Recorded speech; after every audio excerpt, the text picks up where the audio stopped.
Now, please welcome CEO of ProCircular, Aaron Warner. Good morning, and thank you for attending the Cybersecurity track sponsored by ProCircular. Those of you who attended the previous session hosted by ProCircular have already heard a little bit about what we do, but for those of you who are just joining the track, ProCircular is a cybersecurity and compliance firm. We provide realistic, actionable, and expert guidance to organizations looking to improve their security readiness, meet regulatory commitments, and address the ever-changing landscape of cyber threats. For more information, please visit procircular.com. Now allow me to introduce our speaker, Analia Ilg, Chief Information Security Officer at Involta. Analia, Involta's CISO, is passionate about solving risk, promoting culture change, and developing and executing a strategy to deliver leading-edge technical solutions. Her influential and innovative approach helps streamline and implement security processes efficiently to ensure Involta and its clients have a strong security posture. With over 15 plus years of information security and compliance experience, Analia currently oversees the Quality, Security, and Compliance Department. She manages holistic risk and provides solutions to protect the security, integrity, and continuity of critical organizational functions. Please join me in welcoming Analia. Well, hello, everybody. How great is it that we can all be together here at this venue? So thank you, everybody, for having me. I hope you enjoy this talk track. A little bit about me. I've been in cybersecurity for 15 plus years. I've been dedicated to cybersecurity. I've been dedicated to building teams. I've worked in various industries in the cybersecurity space. Actually, I started out in IT, right, help desk. It seems like a gazillion years ago. I just kind of worked my way up through security. And once I got in it, it was one of those things I could just never go back. And I've been passionate about it ever since. From an audience perspective, this presentation is really for all you cybersecurity professionals out there. Either if you're new in cybersecurity, you've been around for a while, or even if you're just interested in cybersecurity. Or maybe you're a company that needs a cybersecurity person and you don't really know, where to look or what to do, and you're just getting started out. So I welcome everybody, and I hope you enjoy today's talk. The agenda, there is so much information today. We could probably spend 2 days talking about this in great detail. But I call it really a 30-minute mashup, right? So there's just going to be a lot of information. I know there's going to be some opportunity to ask questions at the end. So I embrace your questions. We're just going to go one slide by one slide and move forward with this. So the reason why I picked the topic is really because it's near and dear to my heart. I always want to really promote the awareness of strategic security in our community, because what happens is we talk so much, right, about technology solutions, and we do all this research, and we get in front of people, and we're trying to promote security. And oftentimes what happens, and I have these conversations and provide a lot of coaching to various peers of mine, and we're always talking about really the same thing, which is, we're not talking about the solution, we're talking about the approach, right? We're talking about the organizational challenges and how that impacts cybersecurity. We're talking about the EQ, right? The soft skills, and just really overall the strategic security of it all, which is really the human element, right, of cybersecurity. Another thing we're going to dig into is just, again, it's a big mashup. So in addition to that, I do want to talk about how 2020, 2021, this whole security integration shift, right, with the pandemic, and then the new technology and the direction that technology is going, and really how to look at that from a cybersecurity perspective. And then we will have Q&A. So let's get to it. The cybersecurity outcomes. So this is always something I always like to ask up front, which is like at the end of the day, right, we can just go in, and if we don't have a vision or we don't have any kind of strategy and we just go try to fix things and put out fires and stuff, we're really not going to be successful at the end of the day, right? There's so much work in the cybersecurity world. Like, what does a win look like? What does good look like? Because it never ends. And that can somehow cause, a little bit of discouragement, deflating right within the organization. You could be a department of one, or you could have a whole team. Some of the outcomes, if I were to say real high level, what is it we want to achieve? We want to retain happy, talented staff. That's the first thing. And if you are a department of one, gosh, I want to make sure you're happy, right? And your company wants to make sure you're happy. Your company wants you to stay, right? So that's very important in all this, because we are juggling various workloads. And teams right now, as it's hard to find talent, teams run very lean. So well, you will hear about, right, how do we add more automation? What does the modern cybersecurity professional look like? Because sometimes, though, the old way of doing things isn't the way that we need to do things in the future. Another focus that we have for outcomes is any kind of control misalignment, meaning does a control work or not work, right? Our world cannot be a check the box solution. So we really need to understand the controls. If there's any issues, they need to be resolved quickly, effectively, efficiently. Another big thing is if we can't communicate organizationally and be successful at that, we will fail. That is something that, that's not a new revelation, but it is hard to do. And that's some of the things we're going to talk about today. And most importantly, we want to reduce risk, right, for the entire organization. That is our ultimate goal, right? Risk means no data loss, right? We want to make sure there isn't any compliance jeopardy. We don't want any security weakness. So that's really kind of the core of what we do.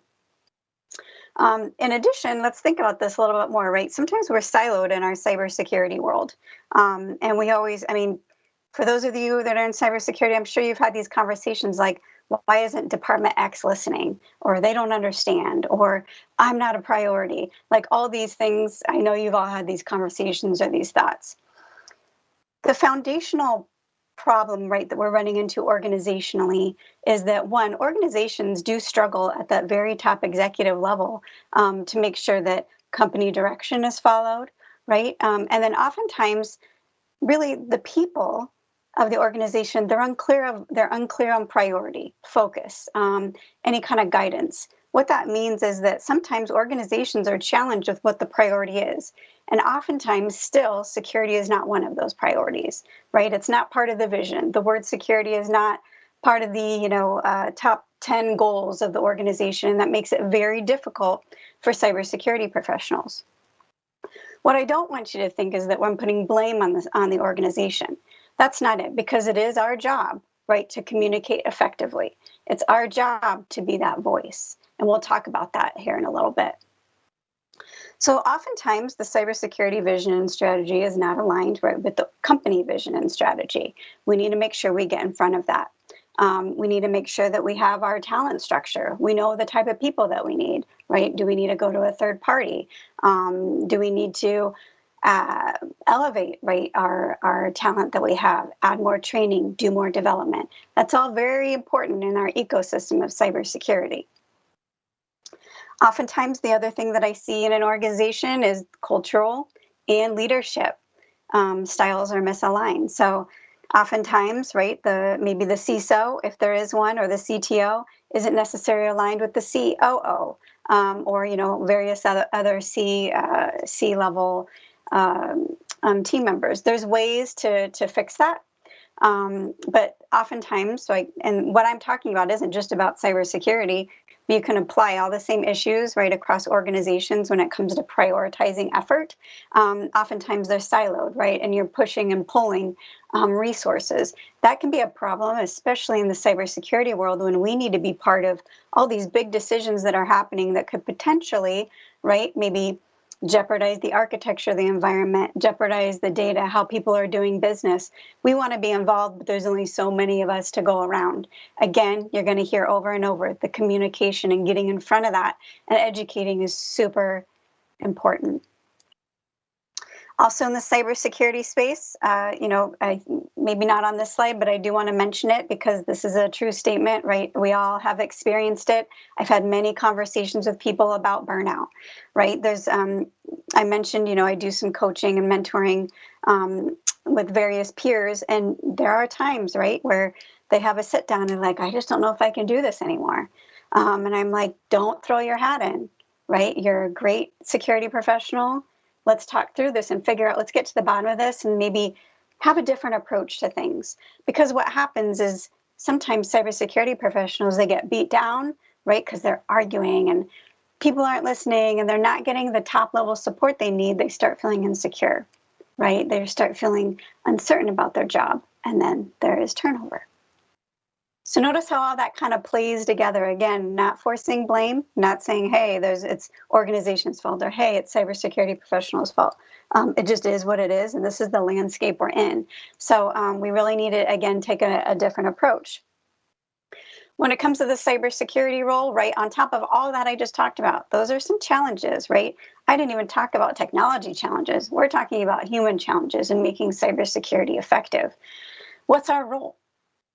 And this is important. Our role is, well, a couple additional things, right, that we have going on is evolution of attack methods are changing and rising. We have to keep up with that, right? We have to make sure that we're doing our research. We need to be engaged. And then on top of it all, right, the pandemic this last year really kind of threw us off. Company priorities shifted, right? Budgets shifted. And then trying to really manage, wow, where's the workloads going? What do you mean they're in people's homes, right? So there's a lot of changes that happened, but it's still something we have to enable the business. I know you've always heard, the Department of No, or we're not the Department of No. That's really an old stigma that's taken a very long time, right, to break through. However, I still see it, right? I witness the bull in the china shop, which really, pushes us back, right? So far when we're trying to achieve things. Another thing, right? Security budgets are just gaining attention. It's our responsibility to have that voice and to communicate. Why do we need the security budget? Where are the gaps? We really need to make sure that we have a voice at that executive table. And if we aren't at that level, we have a way to report to that executive team, kind of what's going on. Another place that we spend a lot of time is, the landscape is changing, architecture is changing, data is changing. And we have this old architecture, legacy, old technical tool debt that we seem to always be sifting through or trying to figure out mitigation, right? Or any way that we can reduce risk without, spending a ton of money. Like there's all this negotiation, right, in these conversations that need to be had. That's another reason why it's so important that people can't be siloed anymore, right? Other organizations need to own security, not just cybersecurity team, not just maybe that department of one, not just the compliance officer. More people need to get involved. Another thing is we're always seems to be, convincing others to buy in. That can play, I've seen it just be very heavy, right, on the mind when it seems like cybersecurity professionals spend 90% of their time trying to convince other people for buy-in. And a lot of that has to do with that support and just trying to put out fires. So I love the cybersecurity space. I do. I also, my heart goes out to cybersecurity professionals that are struggling, trying to get things done, and where those, maybe those gaps or those struggles working with different departments are weighing heavy. So I think there's a way, right, to do this. But again, it's a strategy, and you have to really kind of work out a plan and be thoughtful, mindful. With that said, I look at kind of the foundational elements to start with. And I'm happy if I think these slides will be shared. But this is a slide, right, that you could take right to your executive management or whoever that can help, that's a decision maker, to say, here's the things that I need from a cybersecurity professional standpoint. One, we really need the support in the organization, right, at the organizational level. Even the word security needs to be brought up more, right? How do we do that? There's various ways to do that, right? You could Sometimes people do like security minutes, or every day or once a week there's a quick security presentation. 5 minutes really isn't that long, right, to at least start spreading the word and spreading the awareness. Sure, companies do annual awareness training. They do policy training. They do phishing testing. This is different. This is about getting that mindset to change in the culture. And sometimes you're not going to do that through a training session. You're going to do that through people skills, right? Those soft skills that are really needed. Those skills that aren't really trained. We are not trained on that, right? I don't remember now, granted, it's been a gazillion years since I've been in college, but I have been, mentoring a few college folks, and still the soft skills are lacking in those technical tracks. And the ability to reason and negotiate, those are still missing. And those are key foundational elements to be successful. Cybersecurity has to build relationships. You may not like me for saying that, right? Or you may love me for saying that. But relationship building is so important. Cybersecurity is not about turning on the computer, going and looking at some logs, looking at a tool, and then turning the lights down and ending and waiting till you're going to get on call. It's all about working with the whole entire organization, because there isn't enough of us to go around. Like I said, there's a lot of a pretty big workload out there. In addition to building relationships, we need to elevate the workforce, right? Not just about soft skills, but development. Technology is changing, threats are changing. And if you find that your team doesn't have any kind of that leadership or development skills, get it. You don't have to be in an executive director or management role to take leadership training. In my mind, I've always thought that cybersecurity professionals, they need to be leaders. Even if you're a SOC professional, level 1 support, you still need to be leaders, right? What happens? You're on the front lines. You're talking with customers. You're trying to make sure that people aren't panicking, right? Oftentimes, security is the one that's bringing up the bad news. We have to find a good way to do that. Most importantly, at the bottom of this slide, right, I think I've talked a little bit about this. So collaboration is super important. I've touched on this a few times so far. Accountability. Who's really accountable for security? One of the things that I have witnessed over many years, and again, I talk with various peers on this, is, well, because security found it, they own it, right? They're driving the resolution, right? And no, the answer is no. Security isn't always driving the resolution. We require other people to help us. We require other departments to help us. Trust me, there's certain business groups that they don't want us to shut down a server. And that would probably be the first thing security wants to do. Hey, you have a bunch of vulnerabilities. You're not upgrading. Well, we need to find a way to shut it down, right? And oftentimes I've seen situations where security is not talking to other departments and they will just shut it down. My point is that accountability needs to happen, the right accountability. So for example, if it's a SAP or some kind of business app, or a business that owns, a contract with a SaaS provider, something along those lines, those people need to be held accountable, right? Those departments, not just security. So it's really important. There's various ways to do that. I like to do it through risk management, a pretty strong risk management program. But accountability is the only way that a lot of these risks and these gaps get resolved. And accountability outside of security, not just because security found it, right?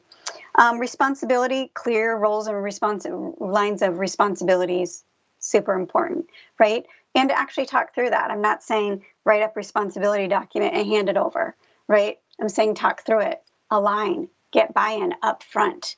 And that's super, super important. So let's go to the next slide.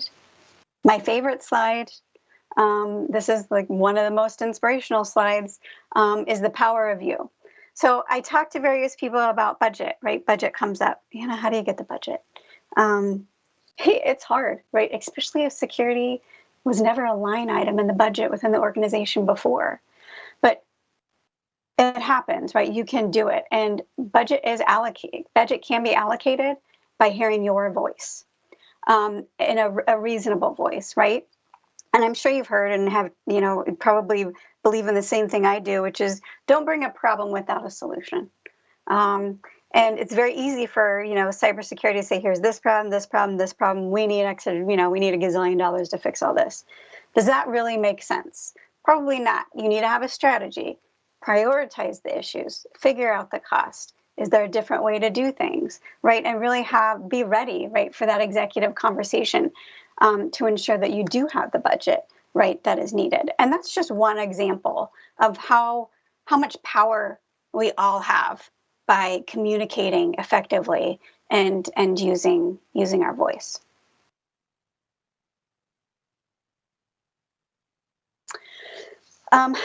Oftentimes, I touched on this, because of the because of the conflict, because of the organizational lack of direction, because cybersecurity isn't in the forefront, right? And it's hard to kind of like dig through there and kind of wiggle your way up there. It impacts cybersecurity professionals greatly. It triggers the burnout, right? People start questioning their abilities. It really hurts the confidence, right? As soon as that happens, it's known fact, right? Whether you're in security, whether in any organization, the whole organizational and industrial psychology of it all, you start disconnecting. And that's very important. We don't want that to happen in the organization.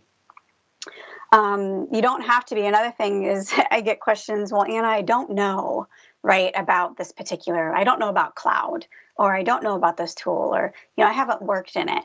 You don't need to be a master, right, of everything to provide security guidance. You can start, you can do research, you can say, hey, I'm going to be honest with you. This is brand new to us. Here's the guidance that I found so far. Excuse me.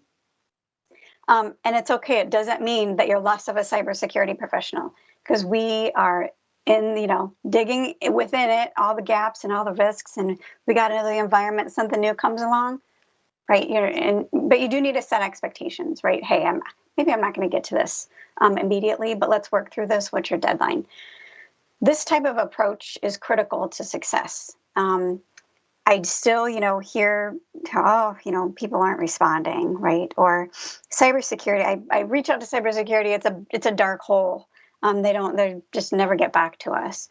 You need to find a good communication path, and that isn't going to help, right? Because people will go around cybersecurity. We know it.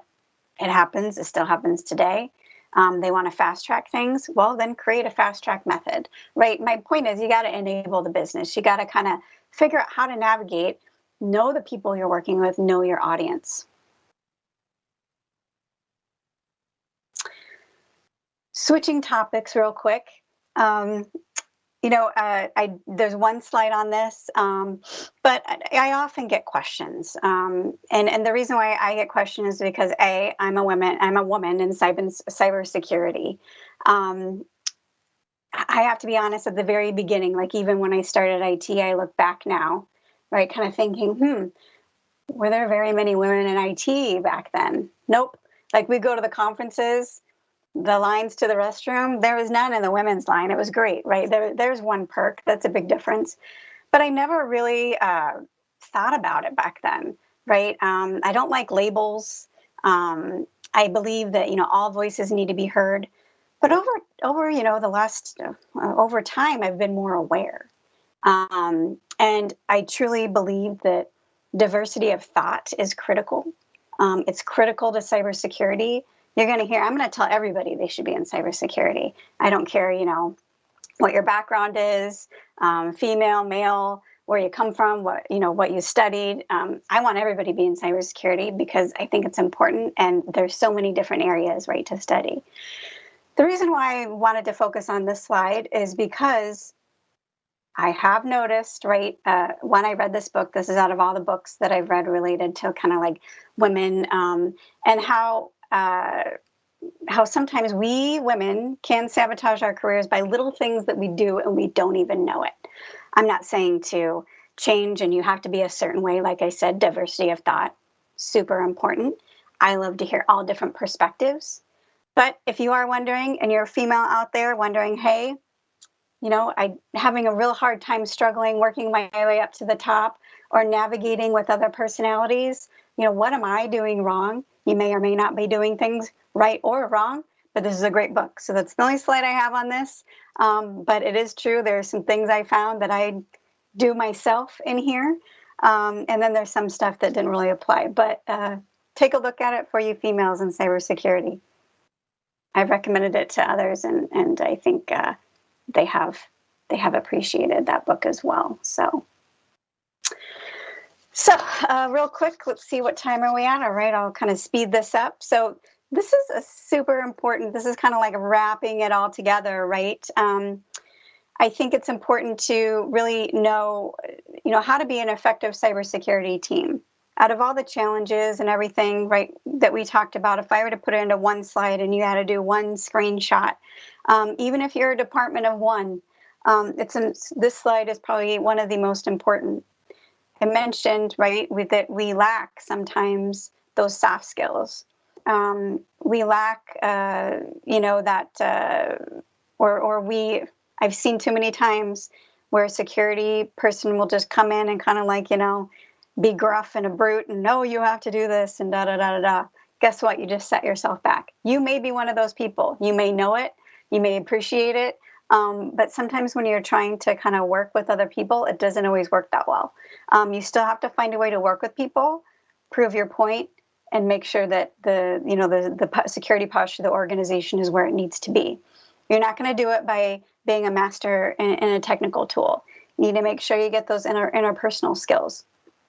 If you're feeling, hey, I do need that, but I'm going to feel weird going to my boss saying, hey, can I take some leadership classes or, have a couple classes or get some mentorship or some coaching or something, that doesn't make you less of a person. It just means, maybe I should look at things a little differently, right? Or maybe read an emotional intelligence book. That seems to help. And this isn't just in cybersecurity, right?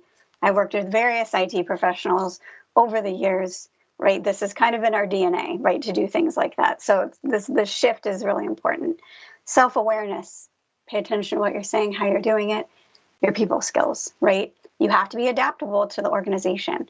There's days when I'm like discouraged, right?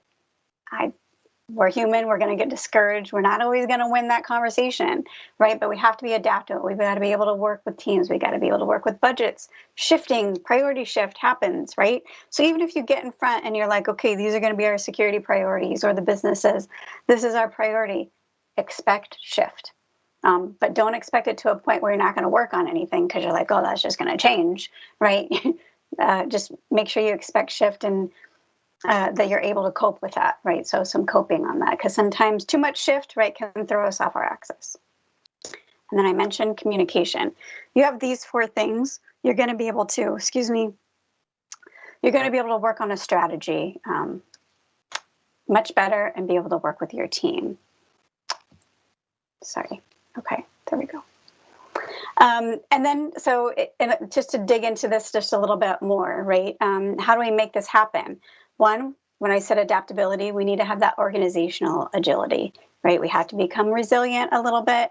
But at the same time, we have a lot of things on our plate, right? I talked a lot about all these people and these things we need to worry about, how to work with people. Our job is really to respond to threats, right? Remediating those weaknesses. And all of this requires other teams to assist. I mentioned this previously. Most importantly, and my team probably historically has always hated this, but explain the why. If we don't use the extra time to explain the why, it's just security saying you must do this, and then guess what? There's a little bit of this going on. We don't want that. Granted, you're never going to get along with every single personality out there, right? And not everybody is going to embrace security. I accept that. We should all accept that. But at least giving it your all and trying to explain the why is super important. At the same time, we have to, we're forced to promote rapid change, especially during an incident, right? I hear that the fast track is about incident management, all of that stuff. That's rapid, right? We got to go from, we have all these different hats that we have to put on, right? And it's important that we're able to rapidly change our mind, right, to incident management, to strategic security. There's just a lot of this going on. You have to be able to balance that. One thing, it's literally just a bullet word on here, interrupting. Sorry, guys, gals. Sometimes security is really at fault here. Be patient. Let somebody speak. Don't interrupt. Sometimes that's hard and it's not intentional through Zoom or Teams or anything like that. But I think that has made people more aware just this last year, like, oh, let's give a pause, let them speak. So I have seen that quite a bit, but that's just a little EQ thing. A couple other things that help is to conduct quarterly training sessions. I love these because, whether you decide that you're going to do security minutes or some kind of Zoom or Teams call, or maybe like a security channel, and you can start promoting, right, how important cybersecurity is to the organization. It can even be a quote, right? I mean, you can start small, but quarterly training sessions, you could train the whole organization. You could go department by department. The point is that you're developing those relationships and you're making people more aware. A lot of times people start connecting the dots with cybersecurity when they can connect to their own personal security. I'm sure most of you have heard this, but it's always good to kind of set examples or do some kind of tie back to how does security impact you, right? Where is your data sit? That kind of thing. Even if they're personal quarterly training sessions, that's a way to start building trust and building those relationships. Integrating security with existing processes.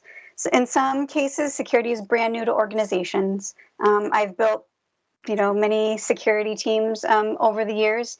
One of the things that I found has been very helpful is utilize existing processes and integrate security into that versus start up this whole big process if you can, because a lot of times it makes it easier, right, for the organization. And use organizational change management, right? You shouldn't be making changes without communication. Oh, sorry. Keep using the wrong clicker here. The other area, which I'm sure you've all heard about, is around the security culture, right? Culture development is so key, right, into us being successful. Key leaders need to be on board. And sometimes that is very hard, right, to get an executive to sit down and even give you 20 minutes. I know reality, but it is crucial for them to be on board and to really, be able to quickly have that conversation, right? Oftentimes I provide coaching on presenting, right, information, just given the, amount of time those executive leaders have. And because if you don't get ahead of that or have those security conversations, it's going to continue to be an afterthought, right? And it's going to result in higher risk and higher expense at the end of the day. So I know most of you know that. It's really about getting that budget and getting that buy-in, which is so important. Some of the things that I like to do is have cybersecurity leadership meetings. That's where I might dedicate, during Cybersecurity Awareness Month, I might dedicate like, hey, we're doing this training session at this time. It's really just a conversation or even a Q&A, right? A panel, something to keep everybody engaged. And that's important because then they're part of that conversation and they're thinking about that as well. So leadership, they are very busy, right? Again, they wear various hats too. But to have that conversation is super important, and to talk about, how to promote that accountability, how to change behaviors, all of that is uber important. So before we switch gears to the last part of the presentation, the ecosystem, right? So if you guys are like, okay, this is all great information. I hear what you're saying, Anna. Where do I start? Well, I can tell you if right now either just the Department of One, right, is just all over the place and struggling to get things done and not know where to start, or the whole cybersecurity department, even if it's a lot of teams or whatever, if you find yourself not organized, right, the team kind of running around, running in circles, doesn't feel like you're getting anywhere, I'm going to tell you just unless it's some huge emergency or you're putting out a fire, I'm going to tell you to pause. And I'm going to tell you to reboot. And I'm going to tell you to start with this vision. What is the vision of cybersecurity for the organization and the department? How are you going to get there? Target the culture and the leadership. Figure out, do you have the right people? Do we need to develop them? What are the organizational outcomes? And work with leadership team to make sure that cybersecurity outcomes and organizational outcomes were aligned. We're somehow tied to each other, right? That's super important. What is the competitive advantage for the department? Yes, I know sometimes it feels horrible and we have to say, well, we have to explain why our job is so important or why it's so needed or why additional headcount is needed. Like, I get it. That can be deflating, but why? This goes back to what is the advantage? What's the advantage for the organization? What's the advantage for the team? What's the advantage for our customers? And at the end of the day, I know we didn't dig into measurement and how to measure success in cybersecurity. there are measurements, there's ways to track, right? There's trending. And if you aren't measuring how successful cybersecurity is today, you're going to have a hard time getting additional budget, additional headcount, and priority. So again, screenshot, if you want to screenshot this one, I'm sure you'll have the deck, but this is another super important slide. So shifting gears real quick, we have about 4 slides left, and I have a few minutes left. I talked about, just 2020 and 2021, what that's brought to us, right? So a little bit of technicality here. We know that it was a little hard, right, for cybersecurity, because it's like, what do you mean? Like overnight, all these workloads are in people's homes. What laptops are they using? How are they getting in? Wait, we don't have VDI. Wait, our endpoint security isn't where we need it to be. All of a sudden, right, everything elevated and then other stuff stopped. So, we do need to rethink the remote workforce. There needs to be additional investment. There's like AWS workspaces, right? There's VDI, there's bring your own device. All of that, we need to spend more time in the cybersecurity world focusing on that, because this isn't probably not going to be the last time that we need to either, go through some kind of pandemic or something like this. Or, some companies, they're moving to a flexible or hybrid model, or some companies are like, hey, we were a lot more productive anyway, let's continue this. But cybersecurity really needs to be still in the forefront and really accelerate towards more of a zero trust architecture. Some of the risks, right? Insecure wireless, uncontrolled assets. It's important you have all the right tools, you have that visibility, and I know there's kind of this hard line in the sand sometimes where it's like, well, wait a minute, you're not going to put any tools on my laptop or whatever. There needs to be more, accountability and just, hey, if you want to do this, we need to find the right solution to do it. There can't be any gaps, right, in that solution. So a couple other things here is, cloud security. I'm going to talk a little bit about kind of the top few things. Again, we only have so many minutes left, but, over the years, I would say I was able to really, be involved in security when cloud first started. Even when virtualization started, right? So that was a long time ago. I'd probably say back in the day, even when AWS really started, I didn't like the fact that security default was off. Right now it's on, which helps in some cases, not everywhere, but like the S3 buckets is a perfect example. I do embrace the cloud, right? We have to change. Cybersecurity has to change. We have to enable the business. We know why everybody wants to move to the cloud. I totally get it. Just the maintenance alone, right? But what's really important for cybersecurity professionals, roles and responsibilities, right? I touched on that. So with your cloud provider, there are mature frameworks. There's a lot more security features now. Turn them on. Spend time on turning them on. Turn on MFA. You're going to hate me for saying this. For companies that are on that still don't have MFA, do it, because if not, you're going to get breached, or you already have. I see it all the time. I don't know why we're not, right, putting investment into MFA or turning on these security features that are built in within the cloud. Do it. You have to identify the gaps, right? You need to be in front of it. Next-gen anti-malware, I have everything on the slide here, right? Vulnerability scans, monitoring. The point is that security really can't secure what they can't see, right? So it's important that you have that. It's important that that budget is there up front. Edge solutions, this is, currently very near and dear to my heart. This is really the new direction of technology, right? Whether it's IoT, there's various organizations already using it. When I say that, like hospitals and various big organizations, right? We want to be able to move the workload closer to us, close to these endpoints, close to these IoT devices. Well, what happens in cybersecurity? Right? We start panicking. Wait a minute. This is another new technology and we're all moving there. But what are we missing, right?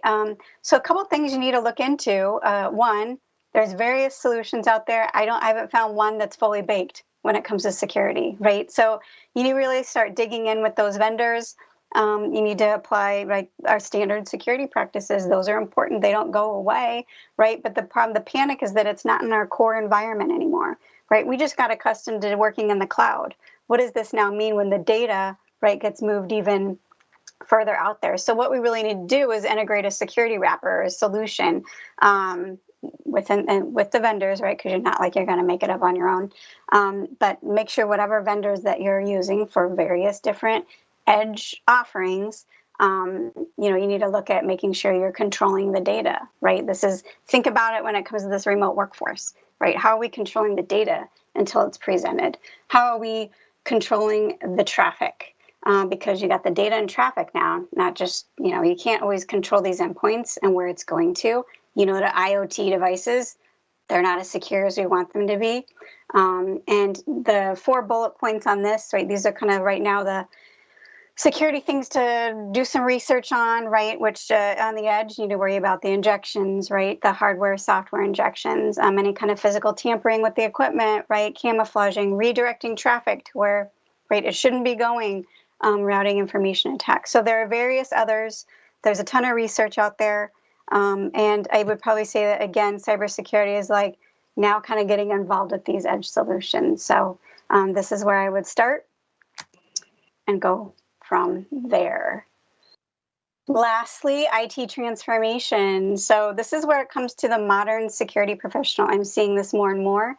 I have conversations with college students about cybersecurity. First, I'm super envious of the classes that college students have now versus when I went to college. It's totally different landscape, and it's just amazing. So you guys are lucky to have that. But what's really important now is that, back in the day, it was like secure DevOps. It was really just kind of SDLC model, right? Just a lot of those software controls, all of that. But really, these are us as a security professional. We do have to transform and have more development around automation, integration. The rapid amount of work that's coming to us, it just doesn't make sense if we cannot automate, right? And we cannot figure out how to do more coding and DevOps because there's just way too much work to go around, and it doesn't scale. We have to be able to do more predictive modeling and work with tools that have that to scale without additional headcount. Like I said, do I want everybody to be in cybersecurity? Of course I do. I think it's a great field. But reality right now is saying that we have more work than headcount. And how do we move the needle? Because my guess is that we're going to continue to have this problem. Technology is not going to slow down for cybersecurity. We have to enable the business, but we have to figure out how to scale. And I'd probably say that's one area that security is definitely struggling with today.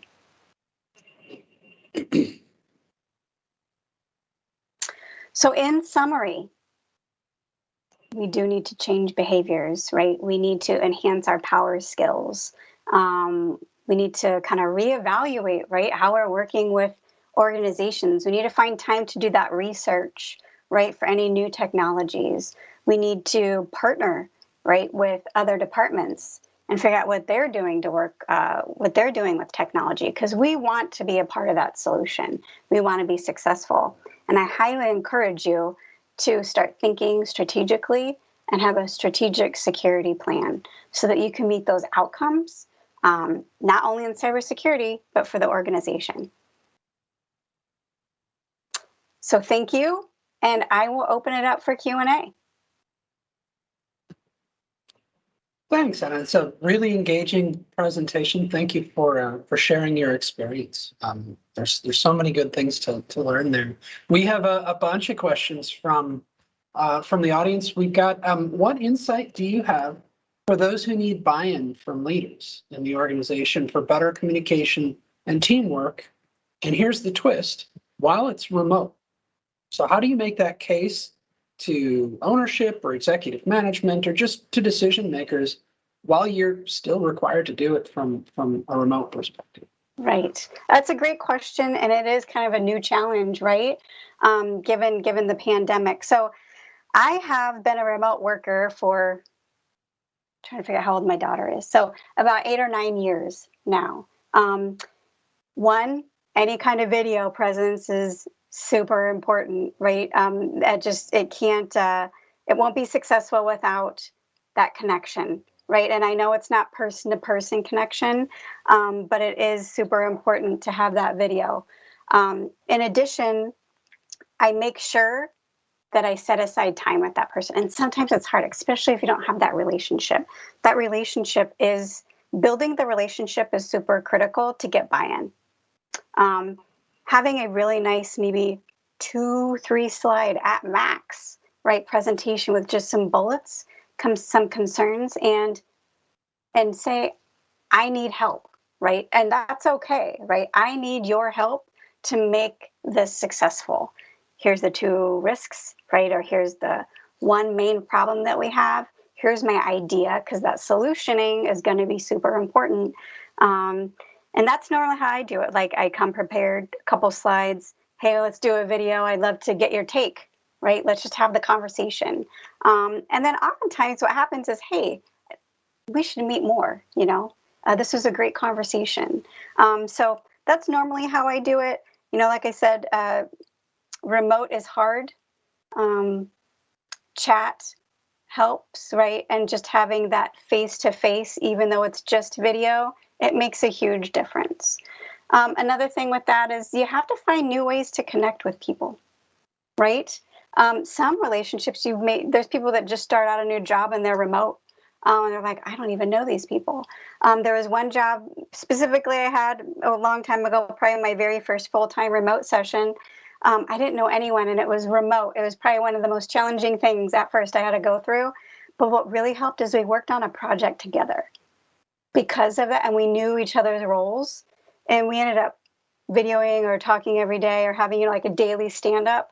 That was huge. We developed a relationship because we came together and worked on that one project. So I don't know if that answers your question, but I think you have to give more, it's more effort, right? To have that relationship. It's harder.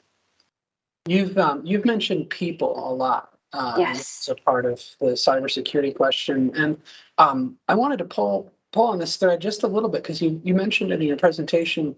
How do you handle the people inside of an organization who are trying to work around your cybersecurity? Yes. So there has been various instances in my career where that happens.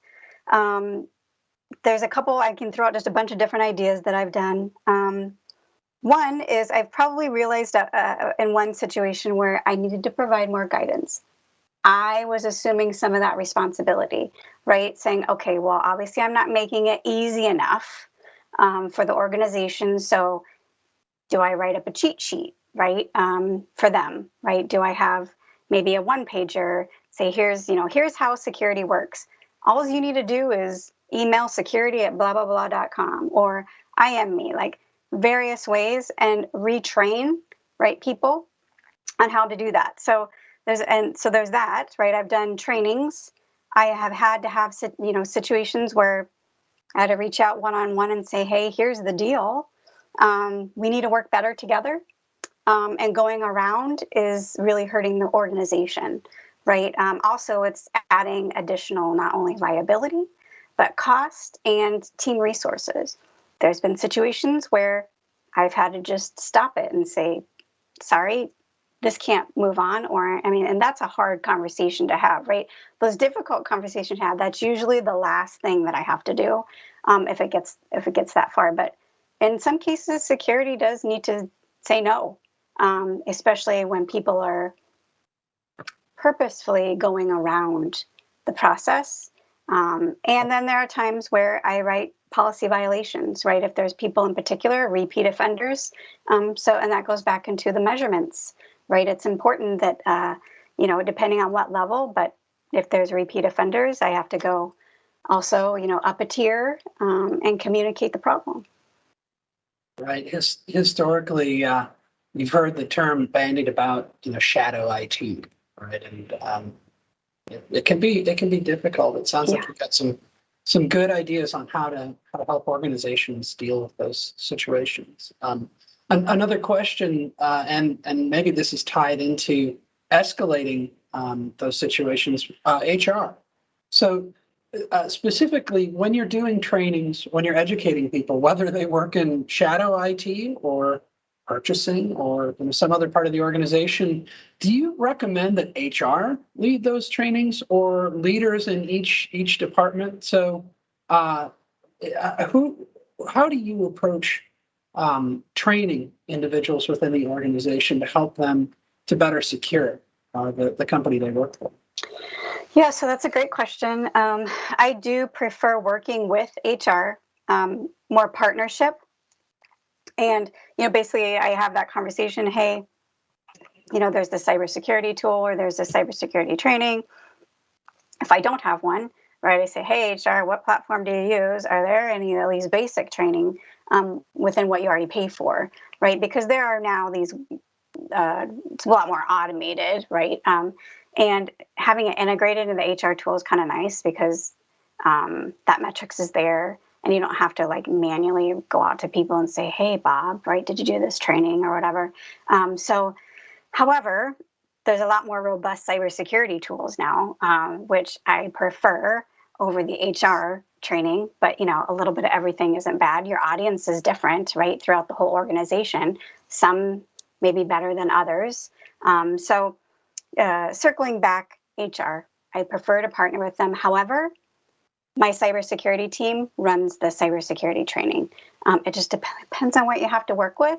And it's also a maturity, right, level to get there. So that could be part of your strategy, which is, hey, I need to train everybody. Where am I going to start? And then how am I going to mature to get to the point where we want to be? Because it's not going to be an overnight thing. One last question I think we've got for time, given your organization and Involta's expertise when it comes to cloud and hybrid cloud and so forth. What's the one recommendation that you would send all of the viewers that we have today out? What's the one thing they need to keep in mind when it comes to a cloud or a hybrid cloud account in 2021 post-COVID? Yeah, the biggest thing is that security, and Aaron, I'm sure you feel this way too, right? Security has to be part of the solution. I don't like seeing, right, cloud getting purchased or, hybrid and going kind of like the cheaper way and not including security. Or I hate hearing, hey, we don't have the budget. You have to bring that into the budget. It's got to be part of the solution. If not, you're going to have a problem, right? And it's not going to be a successful migration. And it's not going to be what you want. So it's always easier to integrate security up front and have that not only the peace of mind, but also have the security tools that are needed so you can continue to grow your business.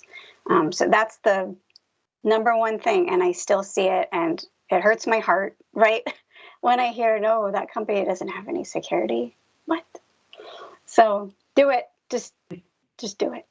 Well, integrate security up front and, make sure that the people are involved. That's great advice. And I'm sure, based on a lot of your experience. Thank you so much for sharing this morning. And thank you to everybody here at Technology Association of Iowa for joining us today. Hope you enjoy the rest of the day. Great. Thank you. Thanks, everyone.